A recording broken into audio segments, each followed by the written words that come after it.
قیمت هر فرد در علم و فن است.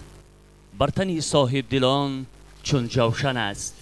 در که امروز و خوش و فردای نیک دانش آموزی زبان را روشن است. با فروغ صبح دانایی ما شعله‌ریز و نور پالا میهن است. پیشوا داریم و صلح و دوستی، چشم تاریخ را هوای دیدن است. تاجکان را هست آثار بزرگ، از قدیم این خلق صاحب محسن است. سلام و درود حاضرین گرامی، حکمان بسیار هم گرامی قدر و اشتراکچیان آزمون جمهوریوی فروغ صبح دانایی.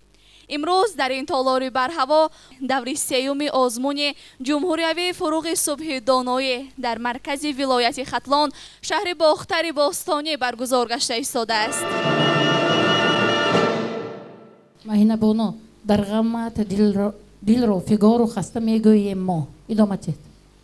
در غم دل را فیگار و خسته میگوییم ما، اهلی دردیم این سخن دانسته میگوییم ما.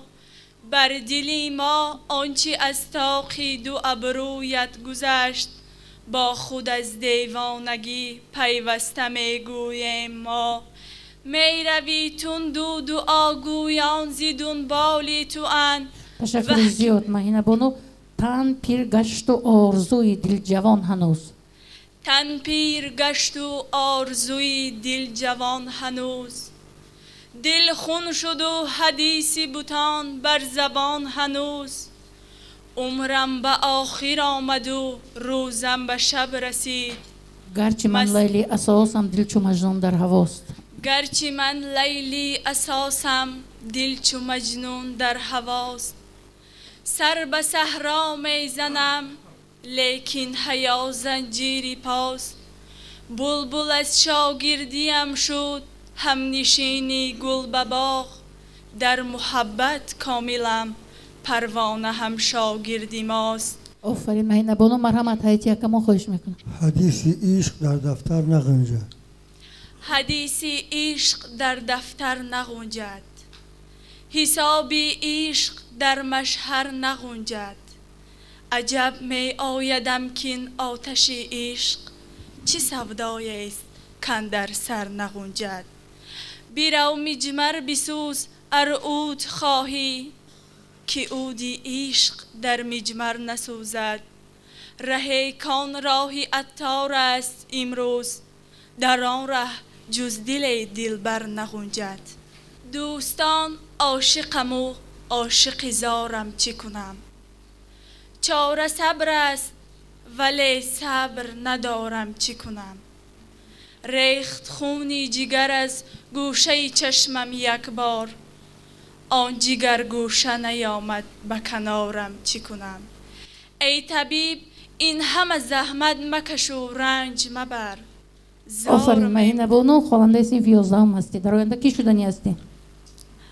در آینده میخواهم معلمه فن انفرماتیکا و متماتیکا شوم. آفرین. به روی کار موفقیت میخواهیم.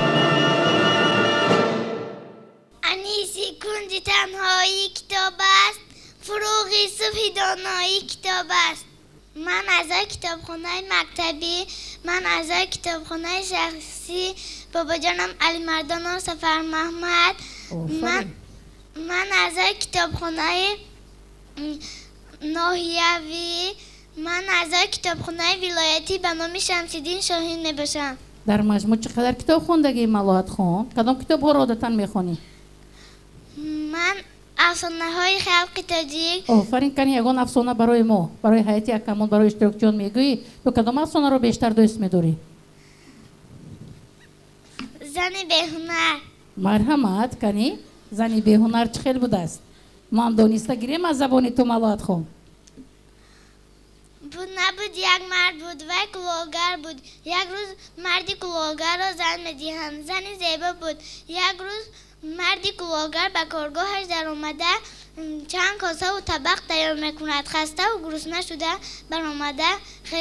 برآمده میگوید که ای زن بخیز اتاق بپز. زن میگوید ای مرد خدا آرد ندارم.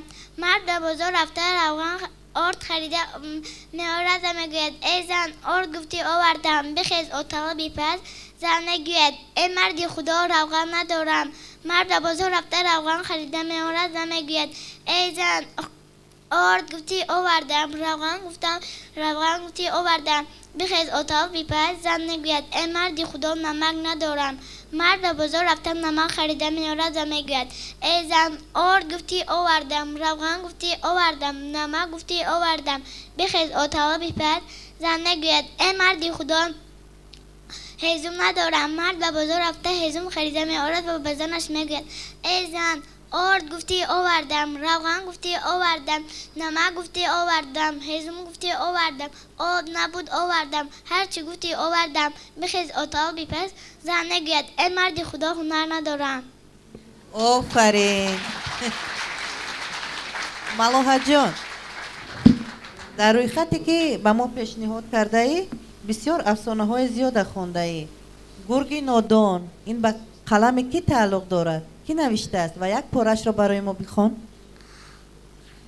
گرگ نادان بود نبود یک گرگ بود و گرسنه و چی بود یک روز با روباه شریک می شود. یک روز روباه میگوید که تو رفته از یگانجا یک گوسفند بیار چی میکنیم بعد در روز زمستان میخوریم. گرگ محلش میگوید و میرود گرگ رفته از یک جا یک گوسفند میارد. گوسفند رو در درون دیگ میپزانند و میبرند میمونند. یک روز روبا بسونی گرگ میگوید که ملوحه تشکر زیاد. در امی روی خط ادبیات‌های پیشنهاد کرده نوشته که 50 عدد چیستان تزگویک ها میدونه. میدونی تزگویک؟ تزگویک میدونه؟ میگویی؟ ها 6 ضرب 6 هست 36. گفتن گیره میخواد بسیار. چوجه هفت در چوجه به چوجه بخون خوجه. از نظام قاسم پرچم تاجیکستان. ای پرچمی امید تا پرفشان تویی در آسمانی بخت رنگین کمان تویی. سرخی تو حقا سرخی رو بود رو سرخی ابد این آبرو بود. رنگی سفیدی تو بختی سفیدی ماست راهی سفیدی ما رمزی امیدی ماست. ما با تو می رویم تا قلعه مراد ما را چو رهنما هفت اختری تو باد. آفرین ملوحه خان.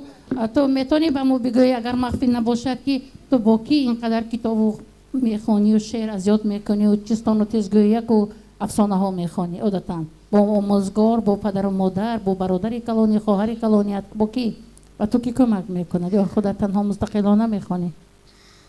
با من ماما جانم یاد ندهد. آفرین میگویی ما هم حیاتی اکوان به ویجان خودت که اینقدر ماما جانت به تو غمخواری کرده با تو کتاب میخواند. سرود وطن یک بار خوان.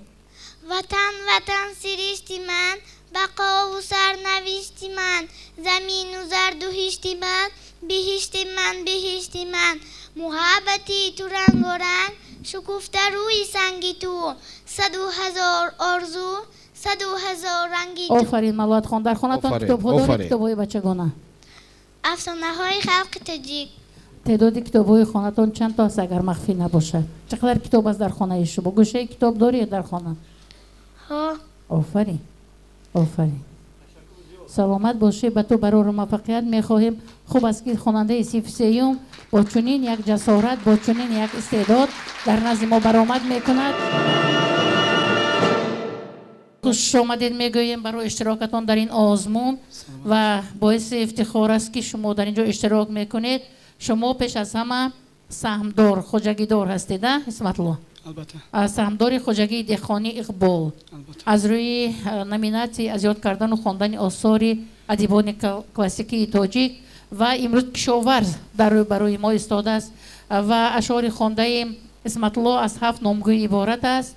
اشعار رودکی، غزلیات حافظ در دست شما سید یکمان، سیدای نصفی و عمر خیام از کلاسیکان. از معاصران استاد ترسونزاده، مومن قناعت و استاد لایق شیرعلی. مرحمت. از کی میخواهی آغاز بکنی؟ از کدام اشعاری خواندت؟ از رودکی میخوام آغاز بکنم. تاج هم بود از سر آدم فراز کس نبود از راه دانش به نیاز. مردمان بیخرد اندر هر زمان، راه دانش را به هر گونه زبان گیرد کردند و گرامی داشتند، تا به سنگ اندر همه بینگاشتند. دانش اندر دل چراغی روشن است. اسمتلو با داده قناعت کن و با داد بیزی. دوام تید از تو درودکی. با داده قناعت کن و با داد بیزی. با داده قناعت کن و با داد بیزی، در بند تکلف مشو آزاد بیزی. در بهز خود نظر مکن غصه مخور، در کمز خود نظر کن و شاد بیزی. اسمتلو با آن که دلم از غم هجرت خون است. دوام تید رودکی. با آن که دلم از غم هجرت خون است. در یاد ندارم. مرحمت هایت یکم. اجازت است یک سوال. شما اینجا اعلان کردن سهمدار کشاورز، بسیار کسب خوبی داشتید، رزق و روزرسان همه ما شما هستید. در ادبیات گذشته ما در وصف دهقان کشاورز چی شعر گفته است؟ شعرهای خیلی معلوم و مشهور است. به حسنای عالم دهقان است. این غزلیات ناصر خسرو می باشد. به حسنهای عالم دهقان است، از او گهزر گاه بوستان است. اسمتلو استاد میرزا ترسونزاده یک شعر دارند در باره زمین. چشم من سیری ندارد از تماشای زمین. شما که کشاورز هستید با زمین سر کار دارید. مرحمت میشه. من اصلا داستانهایش رو خوندم، اینش رو یاد ندارم. مرحمت با از کی میخوایی که برای اهل تالار قرائت کرده باشی شعر پارچه رباعی؟ مرحمت از سیدای نصفی باشد. مرحمت. با کی روشن سازم احوال دل افگار خیش، تا با کی چون شمع سوزم بر سری بیمار خیش. بهر آسایش گر از غمخانه سر بیرون کنم، معنی همچون سایه پهلو بر ته دیوار خیش. یوسفی من از خریداران کسادی میکشد، بر دکان آتش زنم از سردی بازار خیش.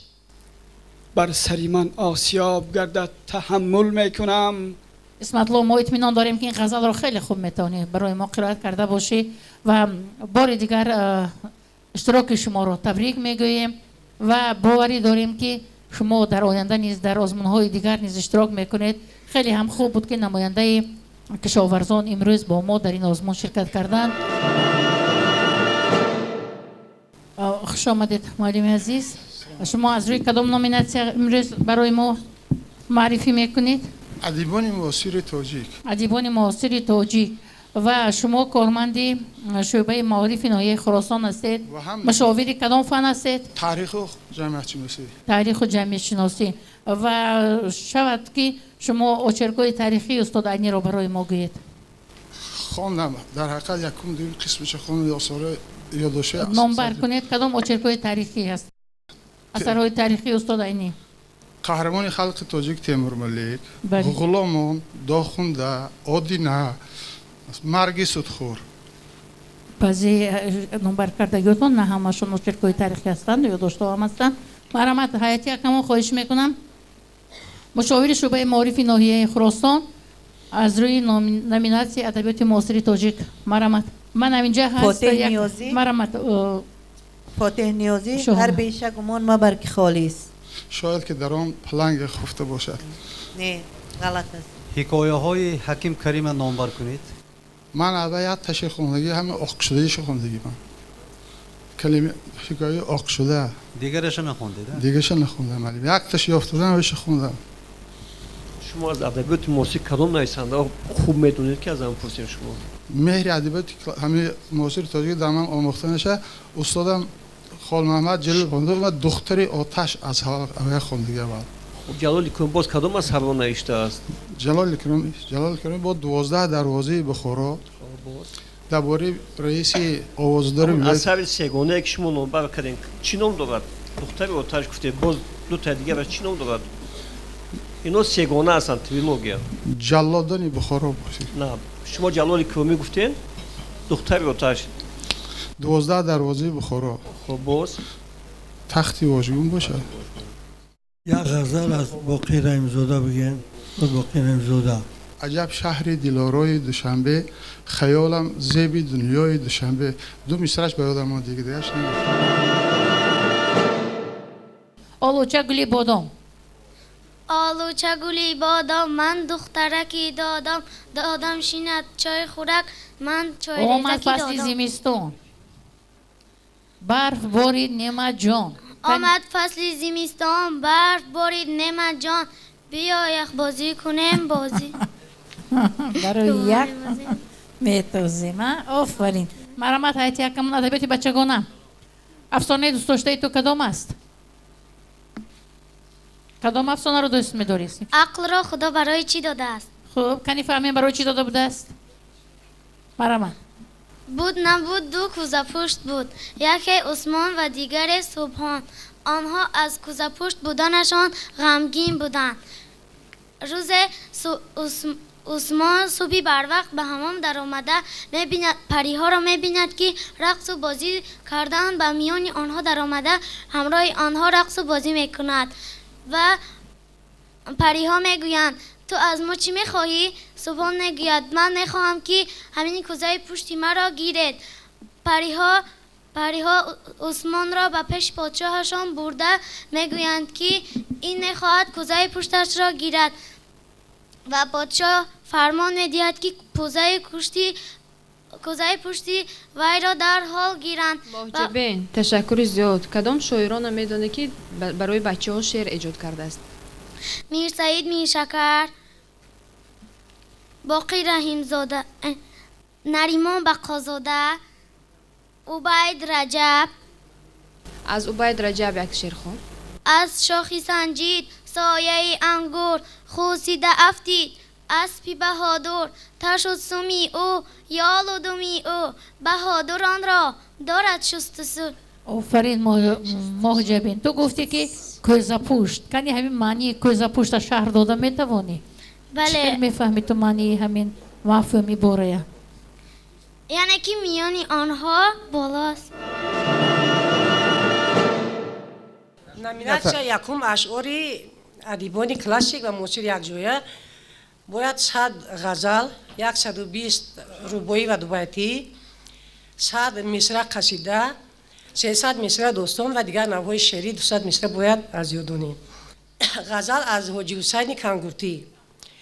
он маҳ чӣ ҷафо кард намекард накӯ буд ӯ тарки вафо кард намекард накӯ буд пайванди муҳаббат ҳама асбоби маишат сад ҳодисаҳо кард намекард накӯ буд то кушта шавад мурғи дилам гашта асираш нокушта раҳо кард намекард накӯ буд чун дидаи оҳу зи тамошои саводам рам кард чаро кард намекард накӯ буд ҳоҷӣ ба ғаму дарди ту буд аз ҳама фориғ дардаш кӣ даво кард намекард накӯ буд. ғазал аз саидои насафӣ нигаҳи масти ту. нигаҳи масти ту хуни дили аҳбоб хӯрад. معلم ما با شما سوال داریم چون شما از زیاد میدونین. نه خیر همین رو بخونیم. نگاهی مستی تو خونی دلی احباب خورد تیغ بیدادی تو از دستی اجل آب خورد از جهان گم شده مهری پدر و فرزندی ورنه رستم زی چی باعث سری سهراب خورد.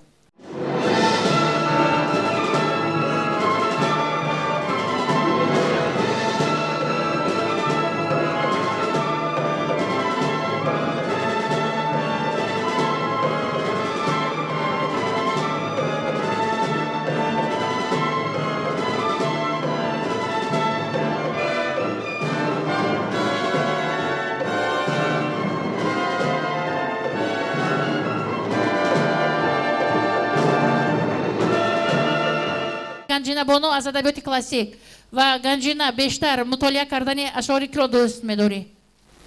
بسیارتر مطالعه نمودن آثار ادیبان کلاسیک را دوست می‌دارم. مثلا از ابو عبدالله رودکی باشد که مرمان حافظ شیرازی این جهان را نگر با چشم خیرت давомте. نبدان چشم که اندر او نگری همچو دریاست و از نکوکاری کشتی احساس تا بدان گذری این چگونه کشتی را در نظر دارد ابا عبدالله رودکی؟ کشتی خیال دریای عقل و دانش را در نظر دارد.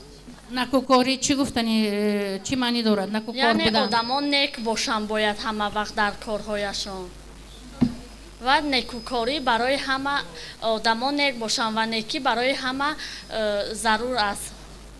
باید چهار چیز مر آزاده را ز غم بخرد. تنی نیکو خوی نیکو برد. از هلالی اینجا شما نایستید که 101 غزل همین یک غزلش خونه جفاکارا وفاداری بیاموز زیاران شیوه یاری بیاموز بعد از آن روزی که عهد بستی پس از بستن نباید شکستی. هم اشتراکچون خواهش میکنم اگر غزل مثنوی قصیده بیت ربایی رو درست نمیدونید بهتر است که نخوانید تا اونی که اون رو نادرست بحری تالار میرسانید و از خودت هم گنجی نبانو خواهش میکنیم که اگر میدونی از یاد درست قرائت بکن و اگر نه میتوانی که با دیگر سوال گذاریم. مرحمت هایت یکم از بهارستان عبدالرحمن جامی یعنی برای ما یکون شخوان بهارستانی به خزان عبدالرحمن جامی 600 سال پیش آن را برای نوشته است. برای پسرچه 10 سالش ضیاءالدین یک حکایه آن را میخواهم برای شما پیشکش نمایم. روباهچه به مادرش میگوید که به من حیله بیاموز تا رفته در کشمکش سگ درمانم و مادرش به او میگوید که بیشترش تو در خانه خود نشینی و با او جنگ نکنی. با این مادر به فرزند چی دستور دادنی چی نصیحت کردنی شد؟ با این حکایت چی بود؟ چی رو فهمیدی تو؟ نصیحت میکند که تو باید جنگ نکنی و آدمی مهربان باشی و تو در خانه خود نشین و رفته با او جنگ نکن و او به کارهای خودش رود. کلاسیک و معاصر. کلاسیک رو بیشتر دوست می‌داری یا معاصر رو؟ کلاسیک رو. کلاسیک رو لیکن از روی نامیناسی ادبیات معاصر حال برآمد کردنی هستید. از کلاسیک کی رو میخوای برای ما قرائت کرده باشی؟ از ابو عبدالله رودکی که سردفتر ادبیات کلاسیکی فارس تاجیک این جهان را نگر با چشم خیرت دومته. این جهان را نگر با چشم خیرت که نه بدان چشم که بر او نگری همچو دریاست و از نکوکاری کشتی ساز تا بدان گذری گر بر سر نفس خود امیر مردی بر کور و کر نقطه نگیری مردی مردی نبود فتاده را پای زدن گر دست فتاده بگیری مردی. فتاده کی بود است در اینجا؟ در نظر تو فتاده چه شخص است؟ چه نفری است؟ یعنی که شخصان پیرانسال را حرمت و احترام کرده. فتادگان به نظر تو فقط پیرانسالان هستند؟ بیچارگان. مرحمت یکمون خواهش میکنم نامگاه ادبیات هایی که ضمیر بانو مطالعه کرده است در دست ما و شما است از 42 نامگاه عبارت است و در اینجا از آذر سلیم هم چی از خود کرده است. از آذر سلیم یک سجدگل بله. باز چی میدونی؟ امروز دست خیر به مردم نمانده است جز قصه از سخاوت حاتم نمانده است این عاشقان ثروت و این طالبان. آذر سلیم را بار دیده واخورده هستی؟ بله. در همین تالار اون کسا حضور دارن؟ بله. بشناسید و به خاطر اونی که بار دیگر درست‌تر از خود کنید آذر سلیم را خواهش میکنیم و آیا قرائتی که خواهر عزیز ضمیر بانو کردن درست بود از اشعار شما؟ به خطا گیر ندادن آذر جان؟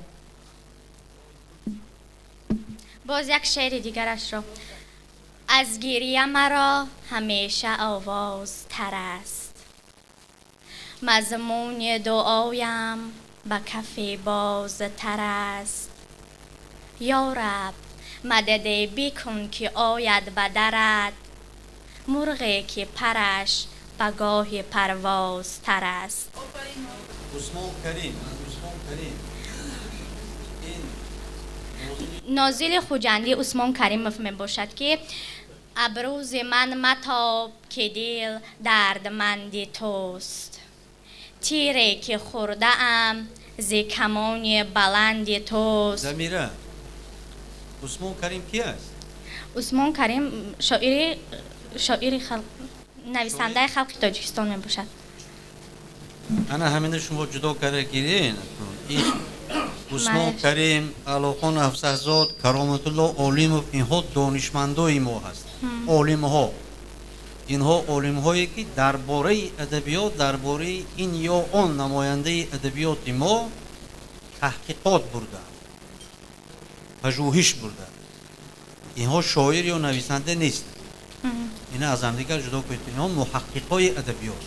کنی زمیره جان از اشعار شهریه برای ما یگان چی قرائت کن؟ شهریه احتمزاد وطنداری می باشد. بر دامن تو نماز آورم مادر، دریای دلت پاک بود چون کوثر، هرچند تو را سوختن است هدیه عمر، از سوزش تو زنده بود اهل بشر. تشکر زیاد زمیروانو. معلقه احساس کردیم که زمیروانو شعرهای زیاد میدانند و باشد که در نثر نیز همین گونه بسیار فعال پیشرفت باشد.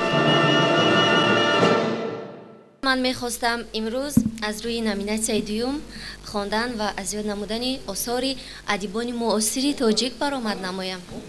آفرین آفرین. و میخواستم اینجا شعر استاد بزرگ سخن محمد غایب را بر سهم شما برسانم.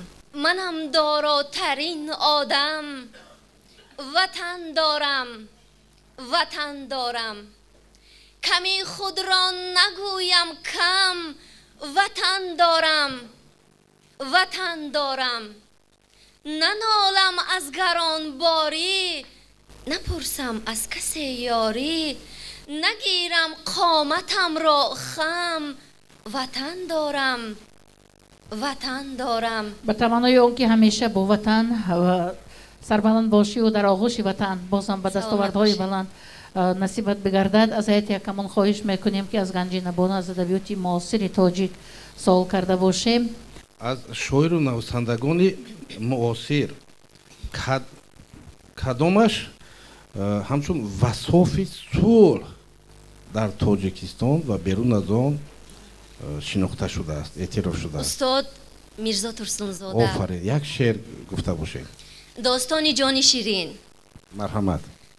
جان شیرین اینقدر جنگم مکن، اینقدر بیهوده دلتنگم مکن، گشته گشته از سفر باز آمدم، باز در نزدت به پرواز آمدم. بیت آخر. همین که معلم عزیز شما یک سر شما نمبر کردین اثر منتخب وحیم جلیل است. بله. همین اثر منتخب وحیم جلیل از کدام اثرهای عبارت است؟ پویست، رمان، نیکویا، از چه عبارت است؟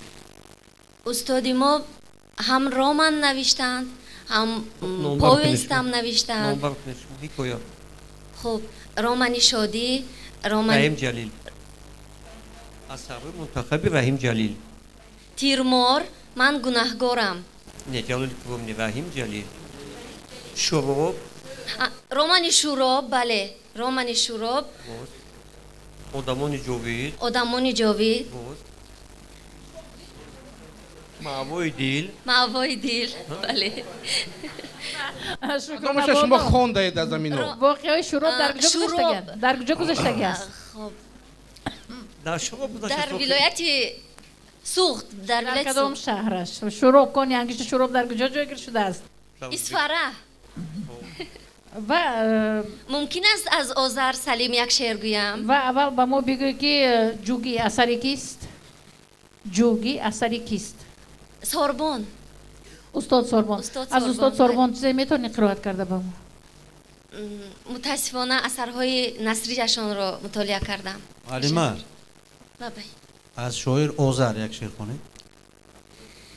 مادر فرشته بود، فقط بال و پر نداشت، شاید که داشت بال و پر اما خبر نداشت، یا داشت آگهی زی پر و بال خویش لیک میل جدا شدن زی من و از پدر نداشت. در کودکی به مادر خود خواستم برم یک هدیه، لیک جهی بی من آن لحظه زر نداشت. زر یافتم به گاهی جوانی و آن زمان،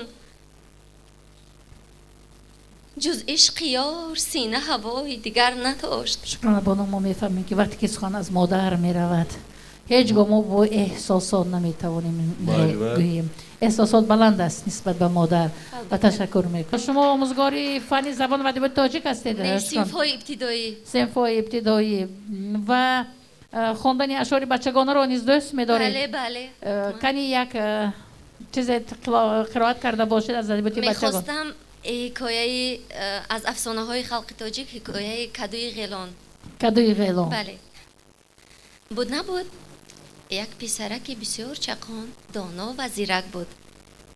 روز ترخالته‌اش را میگیرد و میخواهد برای ماهیگیری به لب دریا برود. بسیار تشکر. شکرانه. من این را به چه خاطر گفتم؟ به اون خاطر که شما چی گونه خودتان به آورزی همون سرود، شعر یا حکایه وارد میشوید که کودکان خردسال بیشتر به تخیلات زیاد هرچی را قبول میکنند و واقعا هم شما وارد شده توانستید. ما اهل جوانان، اهل همه آن اشتراکچیانی که در این آزمون شرکت ورزیدند، منتداری صمیمی خود را از صدق دل، از با تمام هستی، با تمام وجود خود منتداری خود را به جناب عالی و اساسگذار صلح و وحدت ملی محترم پیشوای ملت میرسانیم که برای ما جوانان باز یک در دیگر باز ساختن تا ما دانش، ذوق و حاضر جوابی خود را بسنجیم.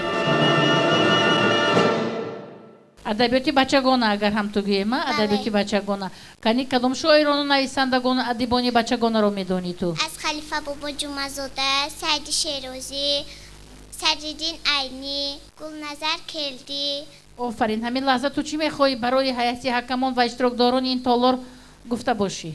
یگانچه قرائت کردن میخوایی یا نقل کردن میخوایی؟ مرا من میخواهم که یک افسانه نفزر از افسانه خلق تاجیک رو به شما پیشنهاد کنم. بود نبود 3 دوسته بود که برای بایگری خودشان باید به دولت سفر میکردند و آنها به دولت سفر کردند و ناگاه خسته شدند و در تک چینار نشستند. در تک چینار یک غار بود. غار خیلی خورد بود که دست آدم ها به آنجا در اومده می توانستند و یکی از دوست ها دست خودشان را به آنجا در آورده خلطه را گرفتند. ناگاه در آن خلطه را گشودند که در آن چیلوباری می باشد و آنها خیلی خرسند شدند و یکی از برادر دوستی کلانی گفت بیاید اول ما برای خودمون خوراک خریم، بعد آمده این پول ها را با هم تقسیم میکنیم. دوستی از همه کلانی به بازار رفت و برای خوردنی چیزها خرید و گفت فکر کرد اگر حاضر من در این خوراک ها زهر ریزم همه طلاها از خودم می شود و همیشه به مثل پادشاهان زندگی کرده می گردم و همین فکر را کرد و این کارش را اجرا کرد و آن دو دوست دیگر در آنجا منتظر او بودند و گفتند بیا وقتی که این دوستمون می آید ما کلای او را میکشیمش و به یگانجا میپرتایمش و بعد تشکر زیاد شعلا جان. آفرین. به نهایت نقل زیبا. چند قدر افسانه میدونی؟ خیلی بسیار میدونم. 99 تا کتاب خوندم و حاضر. 99 افسانه یا 99 کتاب؟ افسانه. افسانه نه. از افسانه های خلق تاجیک؟ افسانه خلق تاجیک و دیگر شاعرها. شعر هم میدونی؟ بله. از کی؟ از گلچهره سلیمانی. باز کی؟ باز از خلیفه بابا جمعه‌زاده و از مرحمت. همین لحظه از گلچهره میخواهیم که یک شعر قرائت کرده باشی. الله گوید مادرم گر برای خواهرم می شود به اختیار چشمانی همه خمار از اللهش خواب آید یک خوبکی باب آید الله گوید مادرم همه رو بنگرم. شالوبونو در خانه کتابای بدهی دارید؟ بله دارم. در تعداد کتابای خانگی شما گوشه کتاب خانواده‌تون به چند کتاب میرسه؟ 10 تا کتاب 11 همین قدر و ما در مکتب خودمون کتابخونه نو باز کردیم باز ما از آنجا کتاب میخونیم. آفرین آفرین. یک چیز از شالو پرسان شالو شما در این روی خطی کتابای خونده‌تون نوشتید که درباره صده از برهان قاطع خوندید. بله خوندم. چی میگید درباره صده؟ جشن صده از گذشتگان ما به ما میراث مونده است.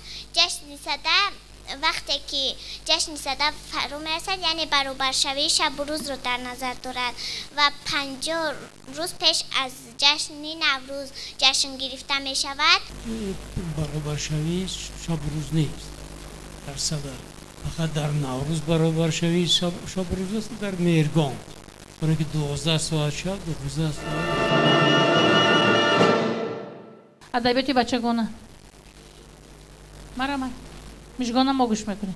ای آبشور من آهنگ منزلم بیت و سرود تو آسایش دلم هر نغمه تو را از دور کودکی من یاد کرده ام چون شعر رودگی شاعر نمن توی در قلب کوهسار چون شعر جاویدان در دفتر بهار. برای خط ادبیات‌های پیشنهاد کرده هم خیلی زیاد است و ما می‌بینیم که چقدر زیاد تو مطالعه می‌کنی و در اینجا می‌بینیم یک از اشعار آزاد امینزاده هستند. براستی که تو امروز برآمد کردگان کسی از اشعار آزاد امینزاده برای ما چیزی نگفته بودند و همین لحظه می‌خواهیم که تو از آزاد امینزاده چی می‌خواهی برای حیاتی اکمان و اهل تالار گفته باشی؟ مرام و یک تا شعرش تبریک است. بله. مرام جشن شما مبارک بابا جانی مهربان تبریک می نماییم شما رو از دل و جان برایتون آوردیم ای بابا جان گل دسته گلهای خوش رنگ و با مهر و دلها بسته. آفرین. مرام حیاتی اکمان مجگانه خواننده صنف پنجم مکتب اینترنتی جمهوری کودکان یتیم از ناحیه جلال‌الدین بلخی و باید به عرض شما محترم حیاتی اکمان برسانم که خوانندگان این مکتب اینترنت خیلی فعال هستیم. ما هستیم. کنید درباره وطن یک شعر گو بچه. مجگانه بانو. ای وطن اینقدر نغز و جان پروری من کلام می شوم می روم عسکری بر سرت آفتاب در برت جان شوم در تنی دشمنت تیر باران شوم نامی من قهرمان رستم اجدادی من. آفرین دخترم آفرین بهترین.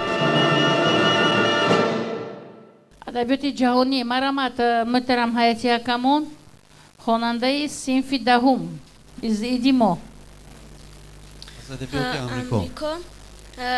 Я с Америки не читала, но я читала произведение Барри Стейвиса. Он англичанин, светильник, зажженный в полночь. Это говорится там про Галилео Галилея, то есть у него были также ученики, и он исследовал, то есть приближение планет. Еще, какие писатели, поэты лежат? Еще я читала Адам Шафи Адам, это он африканский писатель Занзибара, и он написал «Усадьба господина Фуада» и произведение «Кули». «Усадьба господина Фуада». Там говорится о том, что, то есть была такая девушка, и она служила, с детства его родители также были слугами этого господина, его родителей. То есть господина Фуада, и когда мать и отец умерли, она также стала служить у них. О, понятно. Шекспира вы читали? Шекспира нет. Байрона? Байрона также нет. Марк Твена? Марк Твена я читала «Приключения Тома Сойера». Джек Лондона? Джек Лондона нет. Нет, да? из писателей, поэтов, Я бывших Советский Союз, армянская литература, грузинская литература, азербайджанская литература. Я больше всего увлечение мое тем, что я читаю русскую литературу. Могу я рассказать, например, про «Бесприданницу» Островского? Просто вы расскажите, пожалуйста, какие поэты и писатели русских вы читали? Тургенев, Пушкина, потом Толстого я читала, Гоголя читала, Островского, Достоевского читала, Лев Николаевич Толстой. Вот назовите, пожалуйста, произведение Лев Толстого. Лев Николаевич Толстого «Война и мир», Анна Каренина. Но, к сожалению, я еще их не читала, но знаю, что они, то есть книги, которые большего размера, и они состоят из нескольких томов. Можно я расскажу какое-нибудь произведение? Идемо, можно? Вопросы будут. Идемо. Очень хорошо. Вот список вашей литературы, она богатая, огромная, да. И здесь есть имя Чехова, Антон Павлович Чехов. Антон Павлович Чехов – это рассказ «Каштанка». Но вот я еще не закончил вопрос. Какой жанр наиболее известен в творчестве Чехова? И он славится этим жанром. Он тем славится, что он произведения пишет, то есть, которые интересны детям. То есть, как сказать, детский жанр он использует при написании своих произведений. Да, рассказов. Например, рассказ «Каштанка». Там говорится про одной собаки, которая сначала живет у своего мастера, то есть у одного мужика живет, который работает столяром, и еще у него есть внук, Ванька. И когда они однажды идут в цирк, он там теряется и идет, и потом и такая зима, что он не может найти дорогу. Послушайте нас. Назовите произведение Пушкина, пожалуйста. Евгений Онегин я читала. Да, назовите. Евгений Онегин еще. Также я люблю его стихотворения. Какие романы, какие роман? Ну тогда давайте нам можете рассказать какой-нибудь. Про Евгения Онегина могу. Не, стих. Я вас люблю, любовь еще быть может в душе моей угасла не совсем, но пусть она вас больше не тревожит. Я не хочу печалить вас ничем. Я вас люблю безмолвно, безнадежно, то робостью, то ревностью томим. Я вас люблю так искренне, так нежно, как дай вам Бог, любимой, быть другим. Спасибо.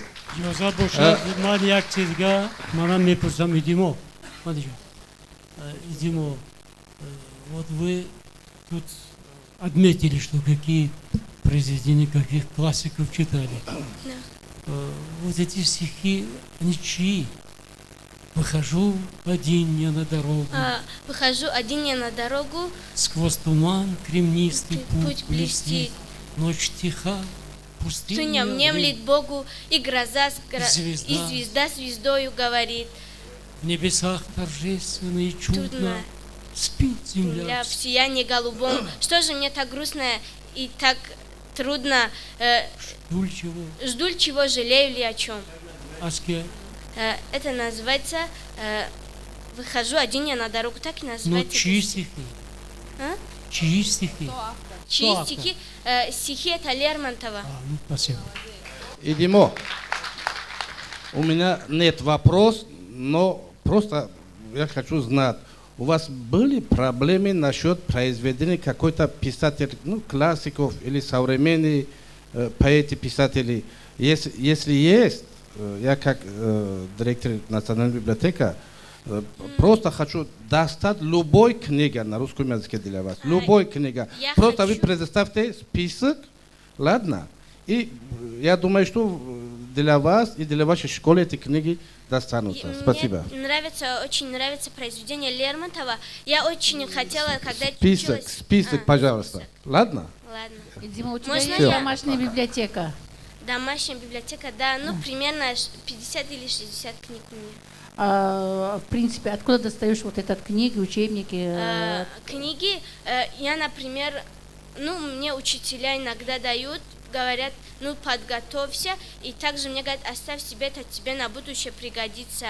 Также я люблю произведения Лермонтова, то есть я читала «Герой нашего времени», Так, к очень счастью, ученица известная. 10 класса, да, еще год остается до окончания школы. Кем ты хочешь стать? Я хочу стать международным журналистом англо-русского языка. من موفقیت میخواهم. من از اول تا آخر صحبت شما را بسیار با دقت گوش کردم. در مضافات آماده کردن چنین دخترکان در این سطح باور کنید امروز باعث دستگیری است. آن چیزی که از ما وابسته است ژورنالیست ما کمک میکنیم. من میخوام در نامیناسیون آثار ادیبان جهان اشتراک کنم. مرامت ادیبان جهان بهترین نامیناسیا ادیبان جهانی.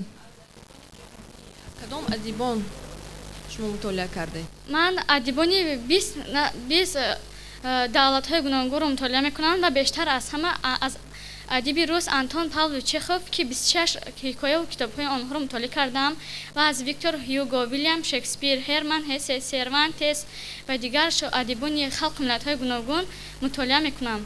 با اثر پیرمرد و بحر شناس هستی؟ استاریک موره بله این اثر رو من شنیدم و بسیار میخواستم که این اثر دسترس کرده خوانم ولی نتوانستم که رو دسترس کنم. مشکلی هم همین است. مؤلفش رو میدونید کی است؟ نه متاسفانه. ارنست همینگوی گفته شنیده است. توصیه میدیم که خونید حتما. زولفیزار بسیار نام عجیب حقیقتا. زرین کاکول. بله. شما اینجا در روی خطان نام نیکلای واسیویچ گوگل گرفتی. وای نویسنده کدام خلق است؟ نویسنده روس می باشد. چرا وای اوکراین کو؟ من بیشتر اثرهای آن رو به زبان روسی به زبان روسی خیلی کسا می نویسند. و نیکلای واسیویچ گوگل فکر میکردم که نویسنده روس می باشد. اوکراین اصل ولی نویسنده روس. شما درست گفتید. کدام اثرش رو خواندید اینجا؟ ترس بول نوشتگی؟ بله ترس بول برای این اثر خوندم و این اثر دوست داشته من میباشد. در آن اثر این تاریخی در نزدیکای زاپاروژسکای سیچ یعنی یک قشلاکی زاپاروژسکای نام دارد در آنجا کازاک‌ها زندگی میکردند. صنف 11 مسیحی شدن میخوای زولفیزار؟ من میخوام ترجمانی عالی کسب شوم. ترجمانی عالی کسب. ترجمانی کدام زبان اساساً؟ زبان‌های روسی و عربی. زبان عربی رو خوب میدونی؟ من تحصیل شروع کردم.